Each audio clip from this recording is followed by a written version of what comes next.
A Werewolf Shifter Romance, written by Amelia Hart. Chapter 1. Solitude Among Wolves. The forest held her like a secret it refused to share. Vera moved through the darkness with the certainty of something born to it, her platinum hair nearly invisible against the canopy of pines that stretched endlessly in every direction. 10 years had taught her the language of shadows, the way the wind carried information through branches, the precise moment when prey became aware of her presence. 10 years of learning to survive in a world that had rejected her before she even understood what rejection meant. She was hunting when the air changed. The scent came first. Pine and something metallic, something wild and ancient and overwhelmingly wrong. Vera froze mid-stride, her muscle memory triggering instincts that predated conscious thought. Her wolf stirred beneath her skin, uneasy and alert. Power radiated through the forest like heat from a forge, and every creature with sense enough to breathe had already fled into the deepest shadows. The temperature of the night seemed to drop, and even the wind stilled, as if the forest itself was holding its breath in anticipation. 30 wolves emerged from the mist. For a heartbeat that did not belong to her, the circle breathed with her. It was nothing, less than a flinch, more than coincidence.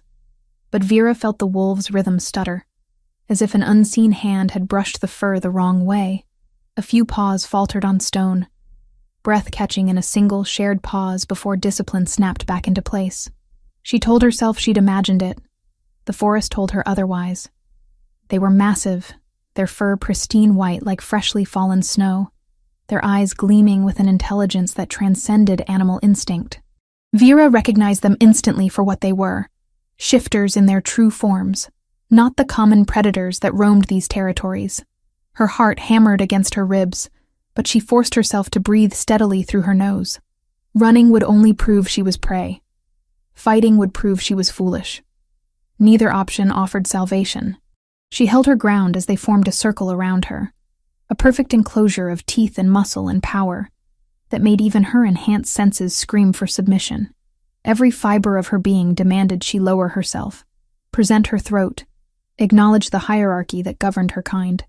The compulsion was almost physical in its intensity, a chain wrapped around her spine pulling her downward. But something else stirred within her. Something that refused to bow.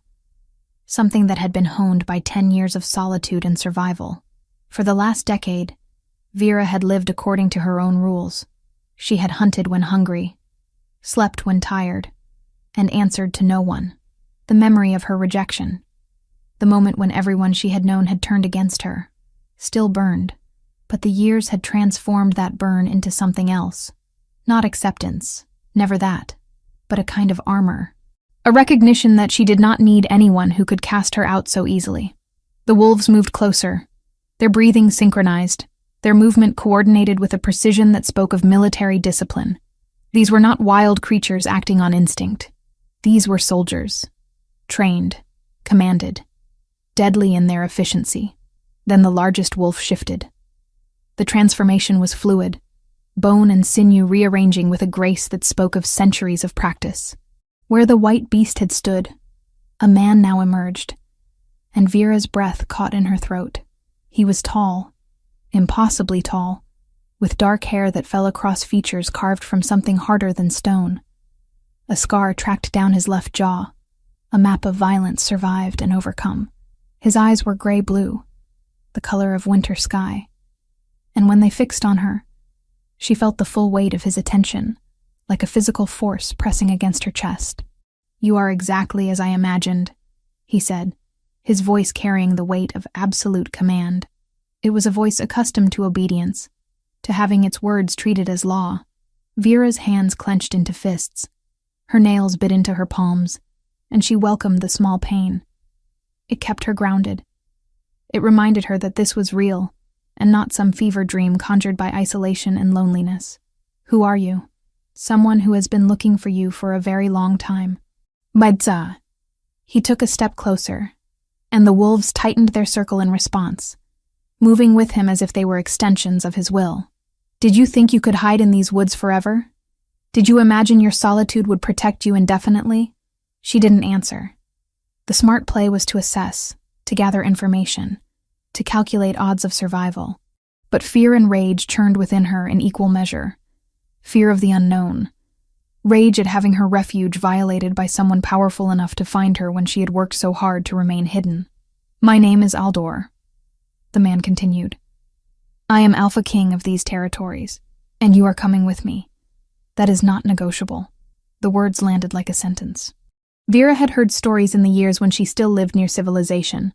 Whispers of an Alpha King who ruled multiple packs, who commanded respect across regions.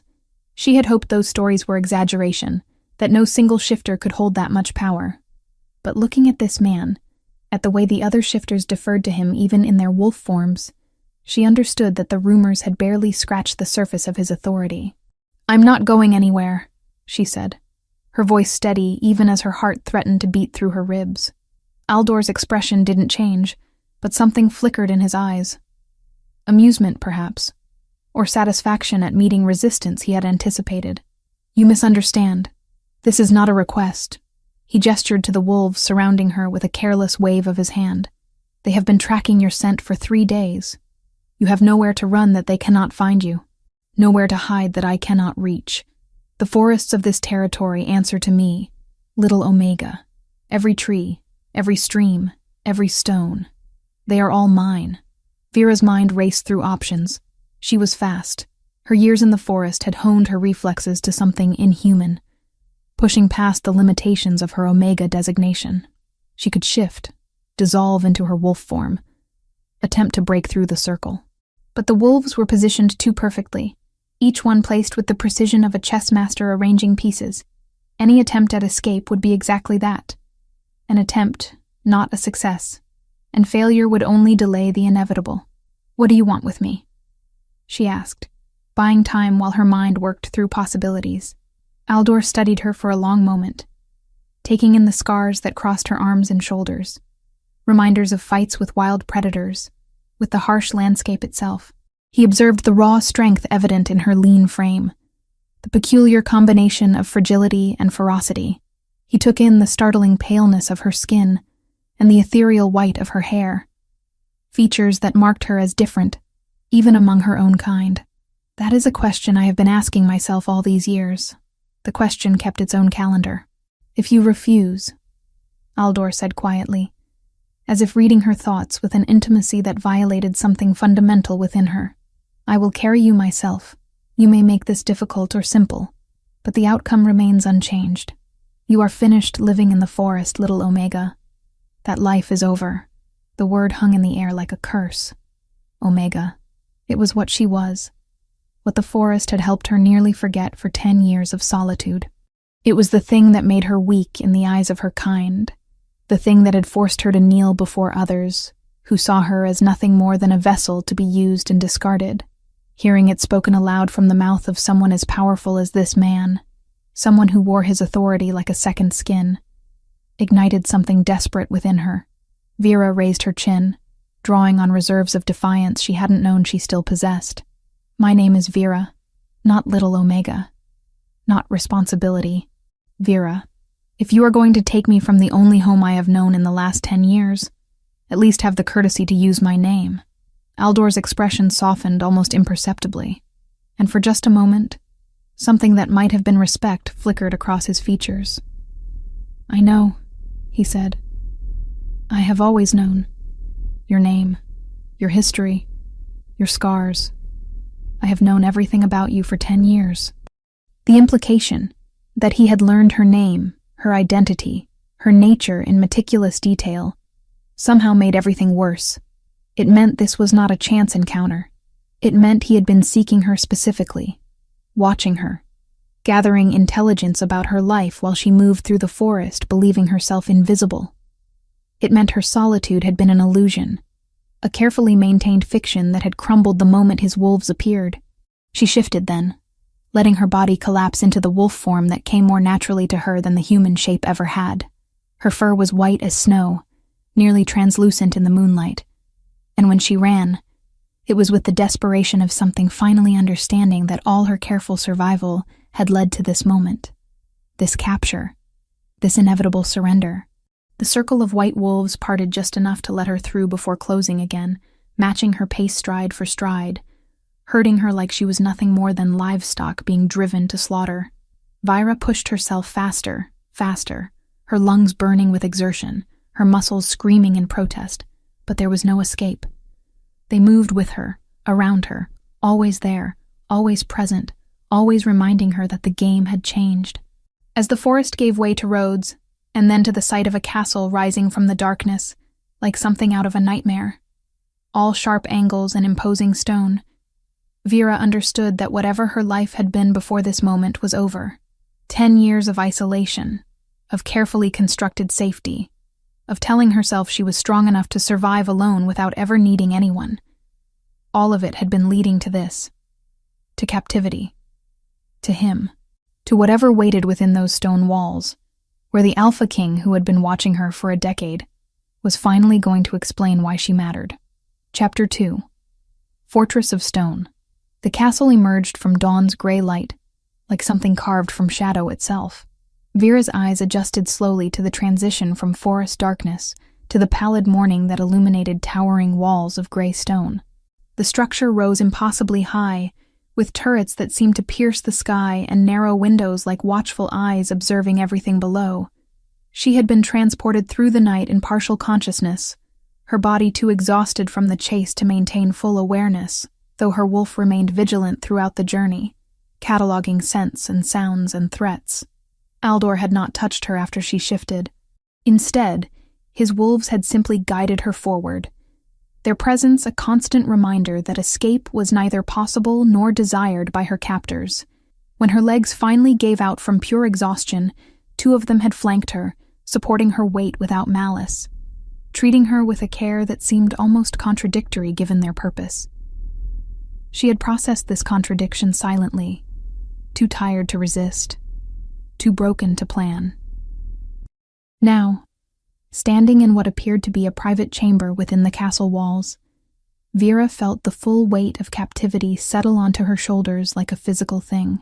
The room was enormous by any standard, with high ceilings that disappeared into shadow and stone walls that stretched upward in dizzying succession. A single window, tall and narrow, revealed the courtyard below where her wolf form had been left behind like discarded clothing. The chamber itself was luxurious in ways that made her deeply uncomfortable. A massive bed dominated one corner, its frame carved from dark wood and draped in fabrics that looked as soft as clouds. Beside it stood a wardrobe of polished wood, its doors carved with intricate designs she didn't have the energy to examine. A mirror of polished metal hung on the opposite wall, and Vera approached it with dread pooling in her stomach. The reflection that stared back at her was barely recognizable as human. Her skin was translucent white, almost luminescent in the pale morning light filtering through the window. Her hair fell past her shoulders in a tangle of white strands, matted with forest debris and the residue of her transformation. The scars that crossed her arms and shoulders were stark against her pale skin, evidence of a decade spent fighting for survival in an unforgiving environment. Dark circles shadowed her eyes, and her cheekbones were prominent enough to suggest she was half-starved. She looked like a ghost. She looked like exactly what she was, a creature rejected by her own kind, surviving on the margins of civilization and nature both. The door to the chamber opened without warning. Vera spun, immediately adopting a defensive stance, but the man who entered was elderly and posed no obvious threat. He had silver hair, and his eyes held a gentleness that seemed incongruous with the power radiating from him. He wore clothes that marked him as someone of significance, quality fabrics, and careful tailoring that spoke of authority and influence. "I am Colton," the man said, offering a slight bow that somehow felt more mocking than respectful. "I serve as advisor to Aldor, and I have been tasked with ensuring your transition to castle life is as smooth as circumstances permit. I should warn you that nothing about this situation will be smooth, but Aldor is determined to try." Vera said nothing. She watched him carefully, cataloging details. The slight tremor in his hands that suggested age, the scars on his forearms that indicated combat experience, the way his eyes assessed her with something that might have been pity. "You will require clothing," Colton continued, moving toward the wardrobe and opening its doors to reveal an array of garments in shades of blue, green, and gray. "Food will be brought to you shortly." There is a bathing chamber through that door, and I strongly suggest you make use of it. The scent of 10 years of forest still clings to you quite heavily. Vera found her voice, though it emerged hoarse from disuse. Why am I here? What does Aldor want with me? Colton turned to face her fully, and something in his expression shifted, became more guarded, more careful. That is a question best posed to the Alpha King himself, but I can tell you this. You are not a prisoner, not precisely. The chambers are yours to inhabit. You have access to the castle library, the gardens, and certain areas designated for your use. You will not leave the castle grounds without escort, but that is a matter of protection, rather than imprisonment. Protection from what? From those who would wish you harm, of course. Your existence is unusual, Vera. Your appearance marks you as something other than ordinary, and in the world of shifters, what is other is often viewed as dangerous. Colton moved toward the door, seeming ready to leave. Bathing facilities are through there, clothing in the wardrobe. Food will arrive within the hour. Should you require anything else, there is a bell pull beside the bed. After he departed, Vera stood motionless for several minutes, processing the combination of civility and captivity that her situation presented. She was a prisoner, clearly, but one being treated with consideration that felt almost insulting in its politeness. She moved to the window and looked out at the courtyard below, where workers moved about their tasks with the orderly precision of a well-run estate. The bathing chamber connected to her room was almost as shocking as the bedroom itself. Hot water flowed from fixtures she didn't recognize when she pulled at certain levers, and the water itself was the cleanest she had encountered in a decade. Vera bathed slowly, almost reverently, washing away the accumulated grime of 10 years in the forest. She watched dirt and forest debris wash away in murky clouds, watched her skin gradually reveal itself as something almost luminescent. The soap smelled of lavender and something else she couldn't identify, and the scent was so overwhelmingly civilized that it made her feel like she was erasing the last traces of her true self. By the time she emerged from the bathing chamber, food had been left on a small table near the window. Bread, cheese, dried meat, and fruit, arranged with a care that suggested someone had anticipated her hunger. She ate mechanically, without tasting anything, her mind still struggling to process the reality of her situation. A knock sounded at the door, as afternoon light began to shift through the window. Before Vera could respond, the door opened to reveal a young woman with brown hair and green eyes. She looked perhaps a year or two older than Vera, with an open expression that seemed almost refreshingly genuine. "I'm Mara," the woman said, stepping into the room with a confidence that suggested she had some standing in this place. "I work as a warrior for Aldor, but I also have been tasked with helping you adjust to life here. I imagine you have questions, and I will do my best to answer them." Vera studied her carefully. Why would Aldor assign someone to help me adjust? What is the purpose of this hospitality? Mara seemed to consider the question carefully before responding. "I should probably tell you that I was born in Moonridge Pack, the same place you were born. I was there when you were rejected. I was only a child at the time, barely able to understand what was happening. But I remember you. I remember the moment they turned their backs on you, and I remember thinking even then that it was wrong." The revelation hit Vera like a physical blow. "You were there? I was too young to understand politics or fear, or the reasons people make the choices they make," Mara continued. "But I remember your face, and I remember feeling confused about why everyone was so afraid. I left Moonridge when I was old enough to make my own choices. I came here to Aldor because I recognized that he was someone with power, and I wanted to serve someone who seemed to understand that fear is not a valid reason for cruelty." Vera found herself studying Mara more carefully now. There was no deception in her expression, no agenda hidden behind polite words. "What does Aldor want with me?" Mara hesitated, and in that hesitation, Vera saw genuine uncertainty. "I don't fully know. What I can tell you is that Aldor does not take mates. He has governed alone for 25 years, without ever accepting a female into his inner circle. He claims it makes him weak, that romantic connection compromises leadership. But your existence seems to have disrupted something within him. I don't have all the answers, Vera. What I can tell you is that you are safe here, and that Aldor's interest in you whatever its nature, is genuine rather than manufactured. Over the following hours, Mara remained in the chamber, showing Vera the layout of the castle that she would be permitted to access. The library was on the second floor, containing thousands of volumes. The gardens occupied a walled courtyard that could be accessed from the main hall. The training grounds where shifters practiced combat were visible from certain vantage points, but were restricted to her.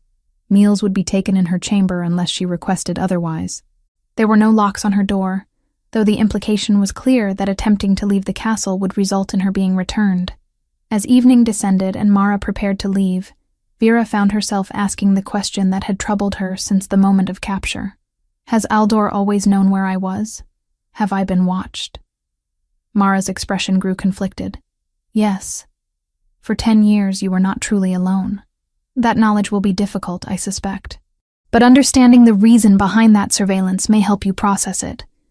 Aldor found you once, by accident, and something in your essence called to something within him that he has spent his entire adult life trying to suppress. He's been watching you since then, not to harm you, but to understand why you matter to him. After Mara departed, Vera stood alone in her chamber and looked out at the castle grounds disappearing into darkness. The full weight of her reality settled upon her. She was captive, observed, claimed by someone she did not know and did not trust. Yet she was also safe in a way she had not been since childhood. Fed, sheltered, treated with a courtesy that seemed to suggest she possessed value. The paradox of her situation twisted within her. Impossible to reconcile. Chapter 3. Revelations in Archives. 3 days passed before Aldor summoned her. 3 days of silence and solitude, broken only by Mara's visits and meals delivered without conversation. Vera spent her time exploring the library, running her fingers along spines of books that documented centuries of shifter history, culture, and conflict. She read about pack hierarchies and the different territories that govern shifter society.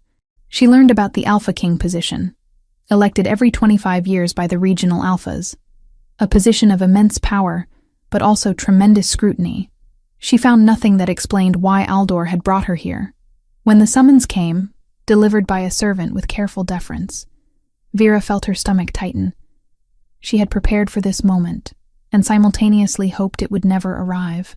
She had spent 3 days constructing walls, convincing herself that whatever Aldor wanted, she could resist it. But as she followed the servant through stone corridors lit by torches, she recognized the fragility of that conviction. Aldor's study was nothing like the comfortable chambers of the castle's public spaces. This room felt like the interior of a fortress within the fortress, walls lined with documents, shelves groaning under the weight of records and reports, a massive desk of dark wood bearing the marks of years of use. Behind that desk sat not only Aldor, but also Colton, and between them lay a leather portfolio sealed with wax, bearing the symbol of Moonridge Pack. Vera, Aldor said, acknowledging her presence with a tilt of his head. I have been waiting for you to be ready for this conversation. I believe that time has come.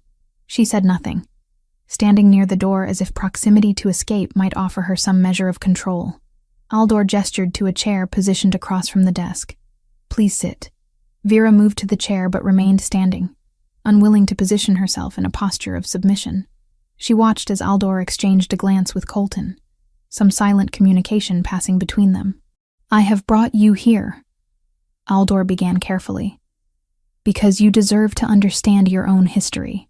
10 years ago, I received this archive from Moonridge Pack, not from Elian, Colton added, voice gone careful. From Elder Marrow, 2 winters before Elian challenged for Alpha. A dissenter. He feared what the council was becoming and smuggled these records out under formal seal so the truth could not be rewritten later. It documents the proceedings that led to your rejection. I thought perhaps you should see it yourself. Colton placed the leather portfolio between them, within Vera's reach but not forcing her to take it. The decision to show you this documentation is ultimately Aldor's, Colton said quietly, but I support it. Ignorance of one's own history is a particular form of cruelty. Vera's hands trembled as she reached for the portfolio. Inside lay meticulously organized documents, dates, names, decisions recorded in formal script. She began to read, and with each line, a new layer of understanding settled over her like ash. The documents detailed a formal gathering of Moonridge Pack elders, called specifically to address her existence following her first transformation. The language was clinical, detached, describing her appearance as markedly aberrant, and her emergence as a shifter as unexpected and concerning. Then she found the names, lists of those who had voted to separate her from the pack, and among them, in clear, deliberate handwriting, Sienna. Her mother had not simply allowed the rejection. She had actively participated in it. The realization was a physical blow, and Vera sank into the chair without conscious decision, her vision blurring as she read and reread her mother's name on the document. Your mother, Aldor said quietly, was afraid. Fear is powerful, Vera, and it drives people to do things they would not otherwise do. She was afraid of me? The words emerged broken. She was afraid of what your existence meant for her standing in the pack. Aldor corrected. Your appearance marked you as different. Difference is threatening to those who have built their lives on conformity. Your mother chose conformity over her child. Vera turned the page and found herself staring at a name that carried different weight. Elian. The documents revealed that at 32 years old, Elian had been the primary advocate for the separation. His arguments were recorded in detail, claims that albino characteristics indicated genetic corruption, that your presence posed a risk to pack integrity and future generations. He had presented a theory, documented in meticulous detail, that albinism was a precursor to some form of supernatural degradation or curse. Elian was 20 years older than you, Colton explained. He held significant influence even then, though he was not yet alpha. His ideology regarding purity of bloodlines was already well established. Vera looked up from the documents. Where is he now? The exchange of glances between Aldor and Colton told her that this question had been anticipated. Elian is currently alpha of Moonridge Pack, Aldor said. He assumed the position 5 years ago, approximately 5 years after your rejection. He seized control through combat challenges to the aging alpha and has since consolidated power through a combination of ideology and political alliance. He is precisely the sort of leader that Moonridge Pack needed according to his own worldview. Someone committed to maintaining what he perceives as purity. Vera's hands clenched on the portfolio. You brought me here to show me that my mother rejected me, and my greatest enemy gained ultimate power. Was this meant to be comforting? No, Aldor said simply. It was meant to be truthful. You deserve to understand what happened and why. Not as justification, but as context. Vera stood abruptly and walked to the window overlooking the castle courtyard. Why are you telling me this? What is it you want from me? That is the question I have been asking myself for 10 years, Aldor replied. His tone carried something that might have been confession, or might have been calculation. She could not determine which. I encountered you once, at the edge of my territory. You were hunting. You were magnificent, deadly in your focus, precise in your movements. Your scent was unlike anything I had encountered before or since. It called to something within me that I have spent my entire life suppressing. Vera turned to face him. What do you mean? I mean, Aldor said carefully, that your essence is rarer than you understand. In the archives of shifter history, there are references to a category of Omega that exists almost entirely in myth. They are called listeners. They possess an ancient power, one rooted in genetics so specific that true listeners have not been documented for nearly 300 years. The power allows them to subjugate other shifters through command of voice, a neurological domination that overrides even alpha authority. Vera wanted to laugh at the absurdity of it. Instead, she found herself asking, why are you telling me this? Because you need to understand what you are, Aldor said. You have been told your entire life that your albinism marks you as defective, as cursed, as something to be feared. But your appearance is not a curse. It is a marker. It indicates ancient genetics, powerful genetics. You are not the problem, Vera. You are the solution to a problem that alphas have been struggling with for generations. A solution? Vera's voice was sharp with skepticism. To what problem? To the problem of control, Aldor replied. Of ensuring that power remains balanced. Listeners were created, in the most primal sense, to to prevent any single alpha from becoming too powerful. Your very existence is a counterweight to authority run amok. Vera moved back to the desk and looked directly at Aldor. And what do you intend to do with this counterweight? Aldor met her gaze steadily. That depends entirely on what you choose. But first, you must understand what you are capable of. I propose to train you, to teach you to recognize and control the power that flows through your veins. Train me how? Vera asked, though she suspected she already knew the answer. By teaching you to transform on command, rather than through instinct or stress, Aldor explained. Most shifters of your category have little control over when they shift. But listeners, if the historical texts are accurate, should be capable of deliberate, intentional transformation. Are you willing to attempt this? Vera considered the implications. Training meant increased proximity to Aldor. It meant acknowledging that some part of her might actually be valuable in ways she had never considered. It meant potentially discovering abilities that terrified her, because power itself was terrifying. Yes, she said finally, but on one condition. Aldor raised an eyebrow. You are in no position to negotiate conditions. Then I refuse, Vera said flatly. You say I am rare and valuable. You say my abilities are crucial. Then you can teach me willingly with my consent, or you can attempt to force me. But forcing me will not result in effective training. Choice matters. Power matters more when it is chosen. For a long moment, Aldor simply studied her. Then something shifted in his expression. A recognition, perhaps, or a reassessment. What is your condition? That you explain why you truly brought me here. Not the theoretical reasons about power or genetic significance. The real reason. Why am I here, Aldor? Aldor stood and moved to the window beside her. Because 10 years of watching you from a distance was not sufficient. Because your rejection from everything you should have belonged to mirrors my own complicated relationship with power and belonging. Because when I look at you, I see something I have not seen in another living being for decades. Potential. Not potential to be used, but potential to be understood. The honesty of the answer disarmed her more effectively than any flattery could have. Understood how? By allowing you to become what you were always meant to be, Aldor said. By teaching you that your difference is not weakness, but strength. By showing you that the world you rejected, you does not define your value. Will you allow me to try? Vera looked at the documents spread across the desk, at her mother's signature condemning her, at the evidence of Elian's ideology that had shaped her rejection. Then she looked back at Aldor. Yes, she said, I will try. Chapter 4. Strength. Forged in repetition. The training grounds existed beneath the castle in chambers carved from living rock, torches casting dancing shadows across walls that had absorbed decades of exertion and strain. Vera's first day of formal training began at dawn. Though the underground facility existed in perpetual twilight that made time meaningless, Aldor had assigned her to work with a warrior named Corvin, a man with a scar that split his left eye in half, and a demeanor that suggested he took no pleasure in his assignment, but would execute it with absolute precision. You will not transform today, Corvin had instructed, his voice carrying the flatness of someone who had delivered variations of these words countless times before. Today is about understanding your body in human form. Strength without transformation is foundation.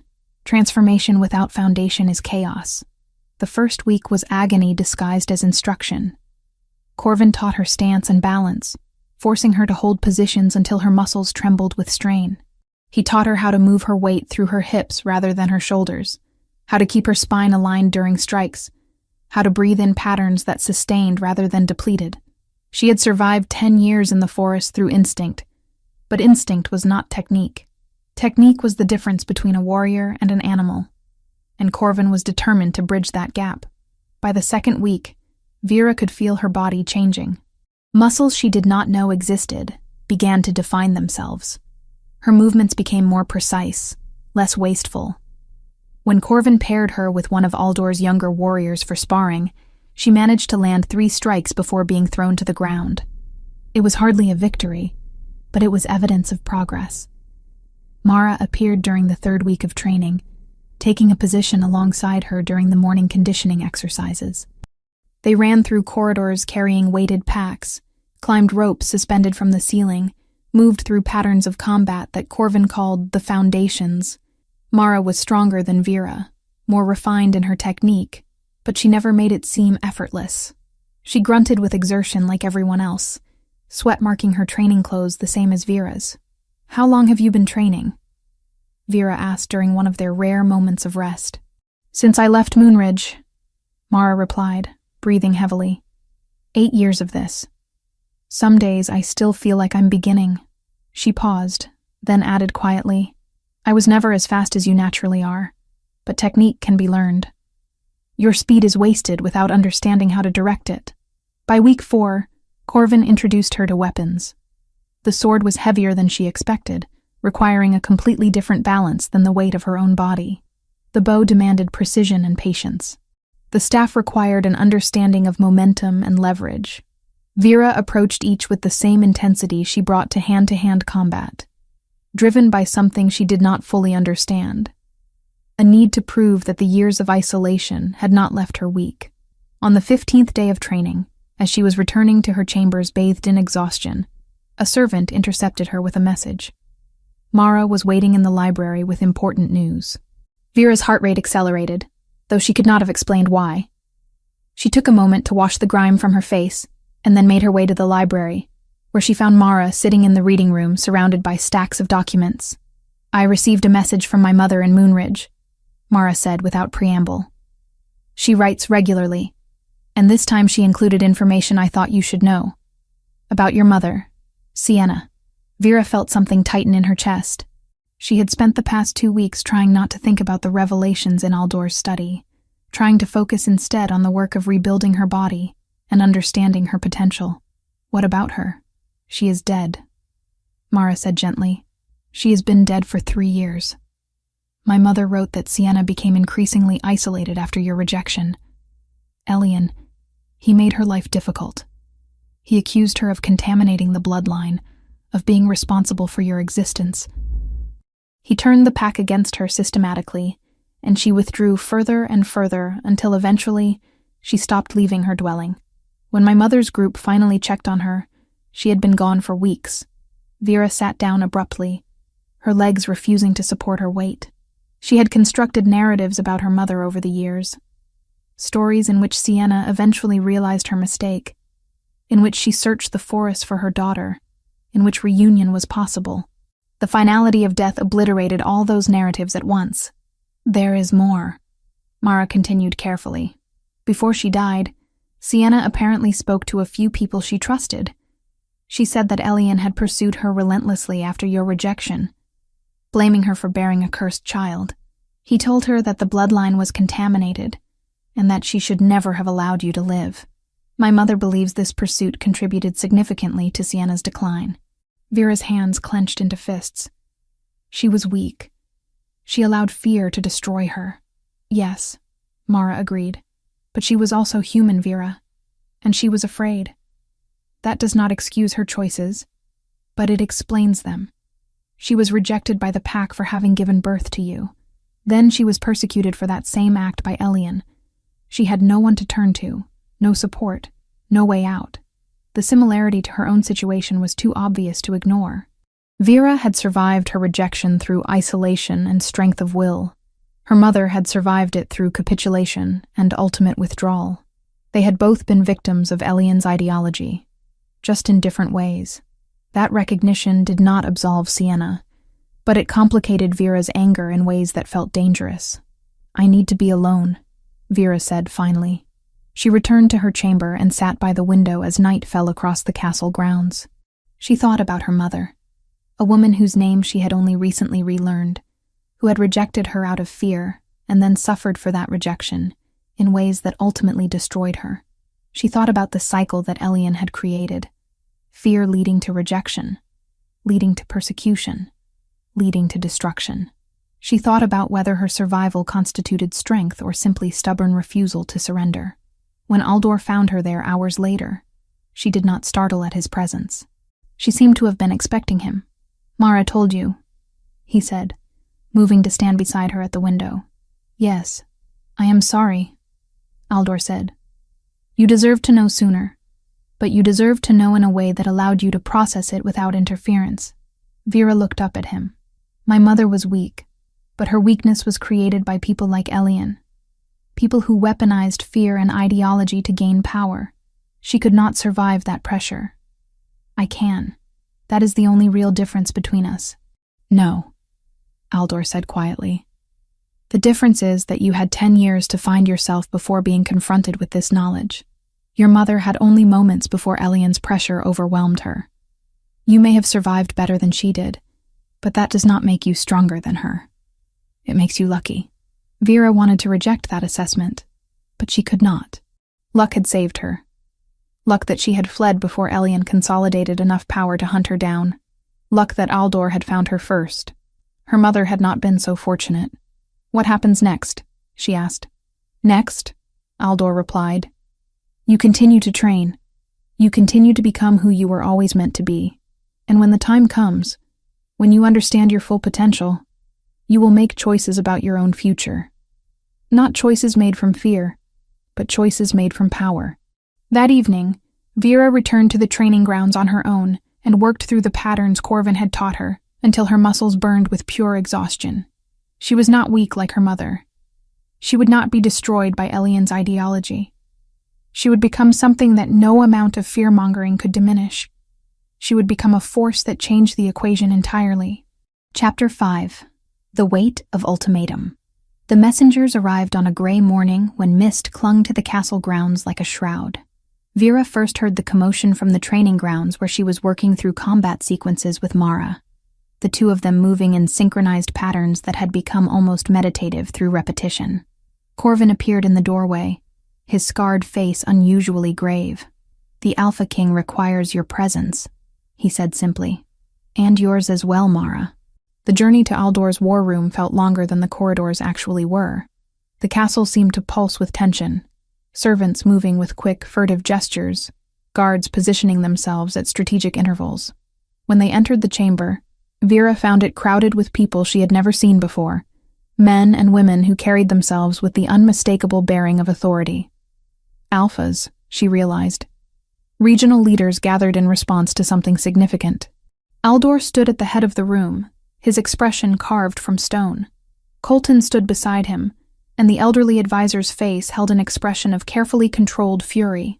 On the large table before them lay a document sealed with wax bearing the symbol of Moonridge Pack, 3 mountains arranged in a triangle. The ultimatum has been formally delivered, Aldor announced, his voice cutting through the murmured conversations. Elian, Alpha of Moonridge Pack, demands that we surrender Vera within 3 weeks' time. Failure to comply will result in a formal declaration of war against this territory, and all packs allied with us. The words hung in the air like a death sentence. Vera felt her breath catch, though she forced herself to remain outwardly calm. 3 weeks. She had been training for approximately 5 weeks, progressing from near helplessness to competence. 3 weeks would give her perhaps 8 weeks total of structured training. It was not nothing, but it was far from sufficient preparation for anything involving actual combat against someone like Elian. One of the alphas stepped forward. A woman with silver streaked through her dark hair and eyes that held ancient calculation. We need to discuss the political ramifications, she said. Elian claims that your harboring of an albino omega constitutes endangerment to the genetic integrity of our species. He is arguing that this justifies a formal challenge to your authority as Alpha King. If we do not respond decisively, other packs will begin questioning your fitness to lead. Elian has been constructing this narrative for years, another alpha interjected, a younger man with the bearing of someone still proving himself. His ideology regarding purity has attracted followers from at least 9 regional packs. If he consolidates those followers into a formal coalition, we face genuine threat of civil war among the pack hierarchy. Vera watched Aldor's face as he listened to these assessments. She could see the weight of leadership pressing against him, the calculation of lives balanced against political necessity. He was not simply dealing with a personal obsession anymore. He was navigating the complex politics of an entire civilization. What are our military options? Aldor asked Colton. War is devastating regardless of outcome, Colton replied, his voice carrying the weight of experience. If we win militarily, We face years of rebuilding and loss of life that will destabilize the entire region. If we lose the kingdom itself. Neither option is acceptable. Then we pursue negotiation, suggested the female alpha. We could offer concessions. Perhaps Vera's exile instead of death.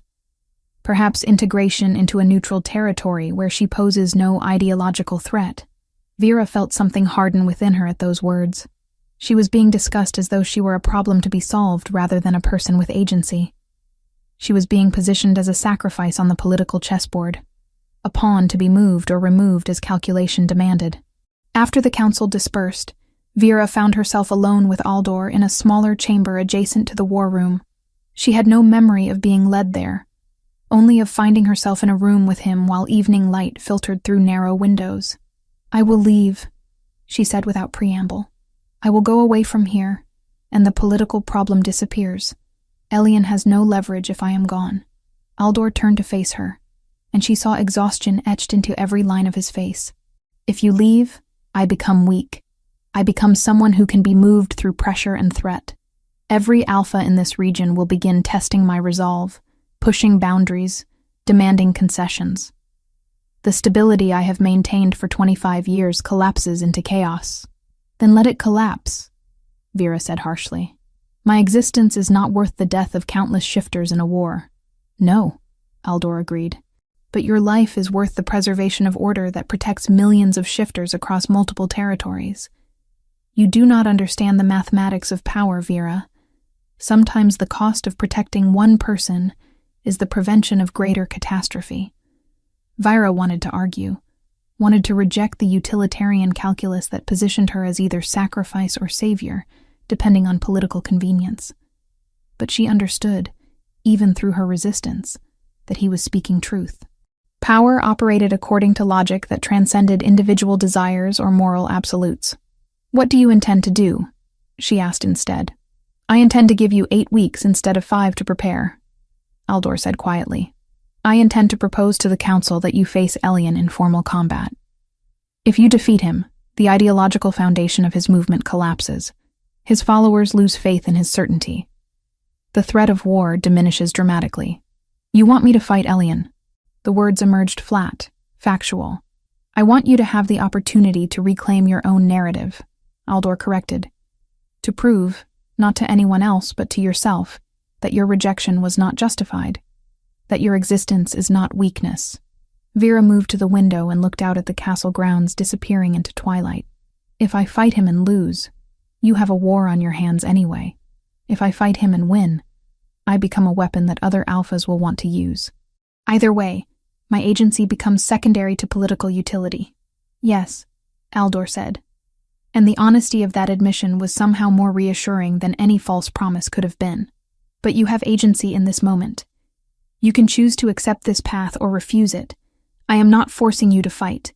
I am offering you the option." Vera considered the choice before her with cold clarity. She could leave and live as a fugitive, constantly pursued by Elian and others who viewed her existence as threatening. She could stay and become a pawn in Aldor's political games. Or she could choose a third path. She could train, prepare, and meet Elian on a field of combat where her power, whatever it actually was, could be tested against his ideology.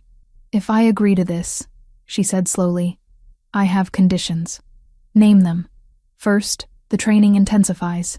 I need 8 weeks of focused preparation, not 5. Second, if I win, I am freed from any further obligation to you or this kingdom. I can choose my own path.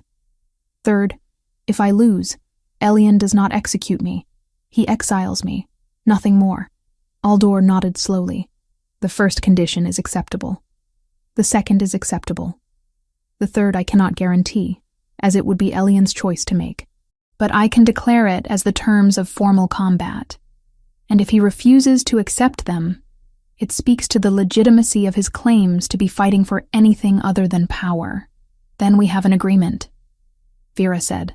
That evening, Mara found her in the library, surrounded by texts documenting combat techniques and the historical records of pack conflicts. "I heard the council discussion," Mara said without preamble. "You are going to fight Elian." "Yes," He is skilled, Mara said, sitting beside her. He is experienced, but he is also arrogant.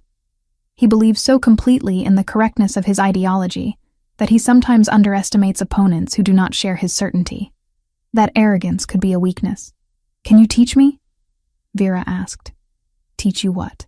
Everything you know about him. Every technique he favors. Every pattern in his combat style. Everything that might give me an advantage. Mara smiled then, and it was a smile that held genuine warmth. I thought you might ask that. I have already begun documenting what I remember from my time in Moonridge. We will spend the next 8 weeks preparing you, and we will make certain that when you face him, you are not fighting an ideology. You are fighting a man with weaknesses and fears like any other. That night, Vera returned to the training grounds alone. She moved through the patterns Corvin had taught her, but now with new purpose. She was no longer training to prove her value to others. She was training to reclaim her own narrative. She was training to face the man who had rejected her not once, but repeatedly through his persecution of her mother. She was training to prove that the weakness he had attributed to her was a fiction created by his own fear. The work was no longer simply physical conditioning. It had become something more fundamental, a reclamation of self that Vera had surrendered 10 years ago in the forest. She would fight Elian, and regardless of outcome, she would face him as Vera, not an Omega, not an abomination, not a political problem. Simply herself. Chapter 6. The Listener Awakens. 8 weeks compressed into a crucible of focused intensity. The weeks following Aldor's council declaration, transformed from the routine structure of physical training into something far more esoteric and demanding. Vera found herself moving through the castle grounds in daylight hours, visible to the warriors and servants who populated the stronghold. No longer a ghost haunting the shadows, but a presence that demanded acknowledgement. The change was calculated and deliberate. Aldor had declared publicly that she would fight Elian, and hiding her now would only undermine the legitimacy of that declaration. The specialized training began in earnest during the second week of the 8-week countdown. Corvin still directed her physical preparation, but now he shared the training grounds with Aldor himself, who introduced an entirely different dimension of instruction. Where Corvin focused on technique and conditioning, Aldor addressed something far more abstract: the neurological pathways that supposedly allowed a listener to subjugate other shifters through voice alone. The power is not in your voice, Aldor explained during one of their early sessions. The two of them standing alone in the underground training chamber as afternoon light filtered through narrow windows positioned high in the stone walls. Your voice is merely the conduit. The actual power exists in your nervous system, in the way your essence communicates directly with the essence of other shifters. It is neurological domination, not magical compulsion. Vera listened carefully, her mind working through the implications. How do I access this if it has never manifested before? Through visualization and intentionality, Aldor replied. Come here. He guided her through an exercise that felt almost meditative. She was instructed to close her eyes and imagine her essence, the thing that made her fundamentally shifter, extending outward like tendrils of consciousness, seeking connection with other living beings. Initially, it felt ridiculous, like a child's game of pretend. But gradually, after repeated attempts across multiple sessions, she began to feel something shifting within her perception. The sensation was subtle at first, a tingling at the base of her skull that intensified when she focused her concentration. Aldor brought other shifters into the training chamber, warriors who would stand motionless while she attempted to project her will onto their consciousness. The first attempts yielded nothing but frustration. But by the 4th day of this specialized training, something changed. A young warrior named Theron suddenly stiffened mid-breath, his body going rigid as if seized by invisible hands. The effect lasted only seconds before releasing him, but the fundamental principle had been proven. The power existed, and it could be accessed. You felt it, Aldor said, not as a question, but a statement of fact. That moment when you reached outward and his resistance crumbled. That is what you are truly capable of. The following days involved refining that initial manifestation, practicing with different warriors, learning to modulate the intensity of the compulsion. A command could be gentle suggestion or absolute domination, depending on how much force Vera channeled through her consciousness. The control was paramount. Aldor was emphatic about this. Power without control was merely chaos wearing the mask of strength. Mara intensified her role during this period, becoming Vera's constant companion and closest confidant. They trained together through the morning hours, moved through combat sequences in the afternoon, and spent evenings studying the documented techniques that Mara had compiled regarding Elian's combat patterns.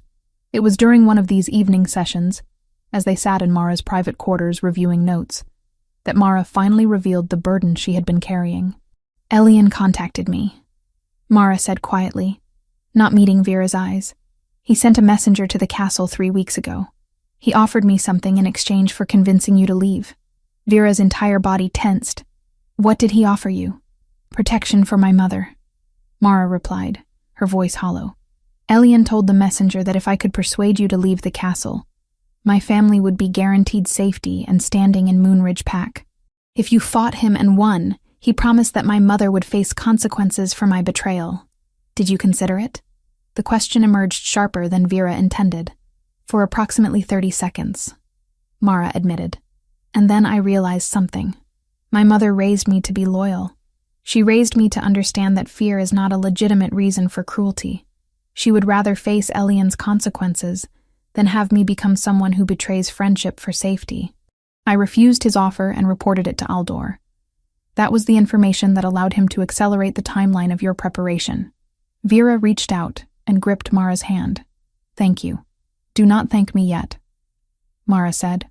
"Wait until after you have faced him and survived." The night before the scheduled confrontation, Vera found herself unable to sleep. She moved through the castle corridors with the quiet grace that training had instilled, eventually making her way to the highest tower where the night wind carried the scent of distant forests. She was standing there, wrapped in a cloak against the evening chill, when Aldor found her. He did not speak immediately. He simply stood beside her, surveying the landscape as she did. 2 figures silhouetted against stars that seemed impossibly distant and cold. "You can leave," he said finally.